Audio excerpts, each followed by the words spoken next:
Welcome सभी को मेरे चैनल पे। तो मैं आज आप सभी को पढ़ाऊँगा silent feature of Indian constitution. देखिए, silent features of Indian constitution मतलब हमारा जो कॉन्स्टिट्यूशन है इसके बारे में फीचर्स कितने हैं मैं आपको सबको डिटेल्स बताऊंगा।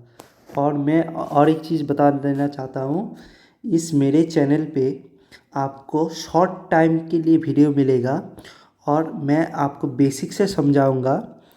मतलब ये आपका जब बेसिक क्लियर होगा तो आप हर एक एग्ज़ाम में सही आंसर कर पाएंगे। आपको अगर बेसिक का नॉलेज रहेगा तो आप हर एक कॉम्पिटिटिव एग्ज़ाम पे आप इसे यूटिलाइज़ कर सकते हैं। तो बिना देरी किए हम स्टार्ट करते हैं। और नया है तो सब्सक्राइब ज़रूर कीजिए मेरे चैनल को। देखिए, पहला पॉइंट क्या है। इंडियन कॉन्स्टिट्यूशन जो है रिटन कॉन्स्टिट्यूशन है, मतलब लिखा हुआ रिटन है, ठीक है। तो इसका पॉइंट बताते हैं हम। Indian constitution is the longest written constitution in the world. ये वर्ल्ड में लॉन्गेस्ट एंड लेंथीएस्ट कॉन्स्टिट्यूशन है। ये एक पॉइंट, ये बहुत ही इंपॉर्टेंट पॉइंट है, इसे आप स्टार मार्क कर सकते हैं। ये एमसीक्यू टाइप पे क्वेश्चन पे जरूर आता है, ठीक है। Contain parts articles and schedules, इनके कितने पार्ट है सब देखिए। तो दूसरा नंबर पॉइंट पे जाते हैं। इधर पे लिखा है, देखिए, लेंथीएस्ट कॉन्स्टिट्यूशन, इसका originally 395 articles 22 parts and 8 schedules है। Now more than 470 articles 25 parts and 12 schedule. ये ओल्ड है, मतलब पहले वाला, और ये रिसेंटली न्यू। इसे भी आपको याद करके रहना है, एकदम रट्टा मार लीजिए। ये हर कॉम्पिटिटिव एग्ज़ाम पे आता ही आता है आपको। मैं एकदम सिंपल वे में बता रहा हूँ, आप ज़रूर इसे भी पॉइंट कर दीजिए। मैं जो जो आपको पढ़ाऊँगा ये एकदम इम्पॉर्टेंट है, एकदम इम्पॉर्टेंट। देखिए, तीसरे नंबर पॉइंट पे चलते हैं। तीसरे नंबर पॉइंट पे है सोवरियन। सोवरियन का मतलब क्या है। सोवरियन का मतलब है India is free to take own decision, मतलब अपने आप ही डिसीजन ले सकते हैं। नो एक्सटर्नल कंट्रोल, किसी के कंट्रोल का नहीं है। जो निर्णय लेगा वो अपना ओन डिसीजन खुद ही ले सकेगा, दूसरे ऊपर नहीं डिपेंड करता है, ठीक है। दूसरा देखिए, सोशलिस्ट। सोशलिस्ट का मतलब क्या है। इधर पे देखिए, एडेड 42 अमेंडमेंट एक्ट 1976, इससे भी स्टार मार्क कर दीजिए। ये क्वेश्चन में बार बार दिया जाता है। कितने अमेंडमेंट कितना नंबर का है, 42। Ensure social and economic equality. Socialist का मतलब जो सोशल और इकोनॉमिक इक्वलिटी हर टाइम चाहिए ही चाहिए। और एक चीज़ देख लीजिए, इसके 5 नंबर पॉइंट पे देखिए, लिखा है, देखिए इधर पे क्या लिखा है। Secular, secular, secular, no state religion, equal respect to all religion. मतलब हमारा जो कॉन्स्टिट्यूशन लिखा है, इधर में बोला गया है कि रिलीजियन के बेस्ड पे हम लोग कंट्री नहीं बनाएंगे। ऑल रिलीजियन आर इक्वल, मतलब एक सभी रिलीजन एक है हमारे लिए। और ये क्या है, डेमोक्रेटिक है। डेमोक्रेटिक मतलब इलेक्टेड बाय द पीपल, हम लोग चॉइस करेंगे गवर्नमेंट को। इसे भी आप पॉइंट कर सकते हैं, बहुत इंपॉर्टेंट है। डेमोक्रेटिक का मतलब इलेक्टेड बाय पीपल, हम लोग। और यूनिवर्सल एडल्ट 18 ईयर्स, मतलब हम जो 18 ईयर्स जिसका होगा वो वोट वोट देने के लिए काबिल हो जाएगा। ये उसका राइट है वोट देना, ठीक है।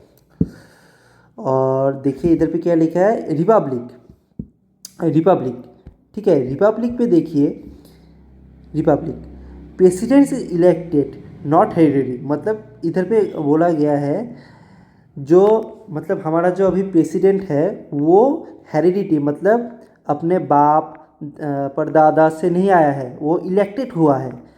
इसे भी इम्पोर्टेंट कर लीजिए, ये बहुत इम्पोर्टेंट है। मतलब हमें इलेक्शन खेल के ही प्रेसिडेंट बनाना पड़ेगा, अपने बाप का हो या पहले ज़माना का, वो ऐसा नहीं होगा, ये नया रूल है। और देखिए, और 8 नंबर पॉइंट पे लिखा है, देखिए, फेडरल सिस्टम एंड यूटिनरी। मतलब फेडरल का मतलब क्या है, जब हाँ स्टेट और सेंट्रल के पावर अलग अलग पावर रहता है, उसे बोलते हैं फेडरल सिस्टम। मतलब आप देखिए, power divided between central and state.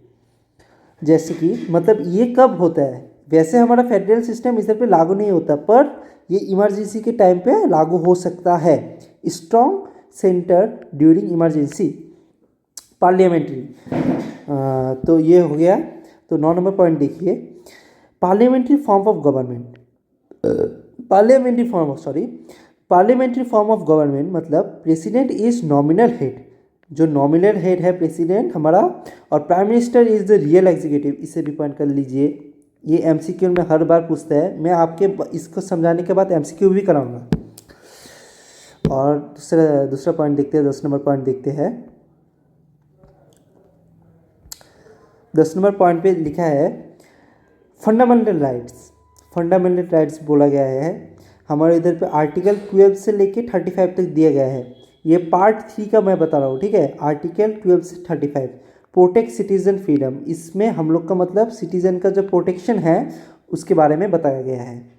11 number देखिए, directive principles of state policy.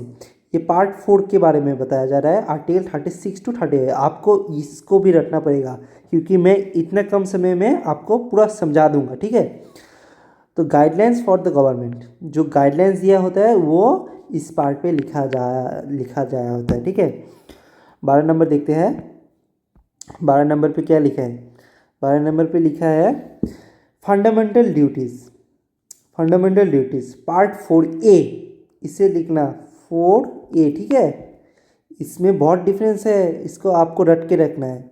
Article 51A है, उसके बाद इधर पे ऐड ए देखिए, फिर से आगे 42 अमेंडमेंट, 42 अमेंडमेंट, इसको भी आपको रट के रहना है। 30 नंबर देखते हैं, इंडिपेंडेंट जुडिशियरी। हम लोग का 3 है, जुडिशियरी, लेजिस्लेटिव और एग्जीक्यूटिव, ठीक है। उनमें से जुडिशियरी की बात, मतलब judiciary is free from government control. इसको आप जल्दी मतलब पढ़ लीजिए। और 14 नंबर पे क्या लिखा है देखिए, single citizen only Indian citizenship. हम लोग को ओनली इंडियन सिटीजनशिप को ये होगा। और दूसरे देखते हैं हम लोग 15 नंबर लास्ट पॉइंट है, उसके बाद एमसीक्यू करेंगे। यूनिवर्सल एडल्ट फ्रेंचाइज, मैंने आपको पहले ही बताया, राइट टू वोट। जब आपका 18 ईयर्स हो जाएगा तब आपका वोट का राइट हो जाएगा, आपको कोई नहीं रोक सकेगा, ठीक है। अब कुछ क्वेश्चन और एमसीक्यू करते हैं, चलिए। इसे आपको रट लेना है, ठीक है। देखिए क्या लिखा है, which amendment added socially secular integrity. मैंने पहले ही बताया 14 कॉन्स्टिट्यूशन अमेंडमेंट 1976, इसको याद कर लेना है, ठीक है। दूसरा नंबर क्वेश्चन देखते हैं, which part deals with fundamental rights, part 3, मैंने आपको पढ़ाया ये थोड़ी देर पहले। और देखते हैं, India follows which form of government. मतलब इंडिया कुछ व्हिच फॉर्म ऑफ गवर्नमेंट करता है, पार्लियामेंट्री फॉर्म ऑफ गवर्नमेंट, ठीक है। इसका हो गया। 4 नंबर देखते हैं, what type of constitution does India have. What constitution does India have, written constitution, ये पहले वाला पॉइंट ही है। 5 नंबर देखते हैं, what ensure equality of all religion, secularism. Secularism मतलब इधर पे कोई हम लोग का रिलीजन के भेदभाव नहीं होता, हर कोई इक्वलिटी का डिजर्व करता है, ठीक है। देखिए और इसको देखिए, what mean by the Republic, इसका क्या मतलब है, इलेक्टेड हेड ऑफ स्टेट। मतलब हम लोग इलेक्ट होगा जब तभी। At what age can a citizen vote, कब वोट दे सकता है, 18 ईयर्स। ये बेसिक क्वेश्चन है, आपको समझ में आ ही जाए होगा। और चैनल पे अगर नए हैं तो ज़रूर सब्सक्राइब कर दीजिए, हमें मोटिवेशन मिलेगा। ठीक है, सब्सक्राइब जल्दी कीजिए। ठीक है, और देखिए मोस्ट ये एनटीपीसी जो मतलब रेलवे एग्ज़ाम हो, एसएससी हो, हर एग्ज़ाम पे ये एमसीक्यू पूछा जाता है। ये बहुत कॉमन क्वेश्चन है, आपको आना चाहिए। पहला क्वेश्चन देखते हैं। India is a sovereign socialist secular democratic Republic, this is mention in, किधर पे लिखा है, प्रीएम्बल पे। इसको आपको रट लेना है, ये बहुत ही इंपॉर्टेंट क्वेश्चन है, आपको 1 मार्क में आ ही जाएगा, आपको ये याद करके रहना ही है। ठीक है, दूसरा देखते हैं। दूसरा पे क्या लिखा है, लिखा है fundamental duties were added by the amendment. आपको पता ही है, मैंने क्या बोला था, 42 अमेंडमेंट पे हुआ था। दूसरा क्वेश्चन देखते हैं। Which part of constitution contain directive principle, कुछ कौन सा पार्ट में पकड़ता है, पार्ट 4 मैंने आपको पढ़ाया था। आपको सिर्फ रट लेना है, क्योंकि आपके हाथों में बहुत कम समय है, आपको कॉम्पिटिटिव एग्ज़ाम में ये बेसिक चीज़ आपको रट के जाना ही है। और देखिए, और मैं पढ़ाता हूँ। India has which type of citizenship, क्या है, सिंगल सिटीजनशिप, डबल तो कभी नहीं हो सकता, सिंगल सिटीजनशिप होता है। और देखिए, the real executive in India is prime minister, जो हम लोग रियल, ये मैंने आपको पढ़ाया था, एग्जीक्यूटिव प्राइम मिनिस्टर है। ठीक है, 6 नंबर देखिए, इधर पे क्या लिखा है,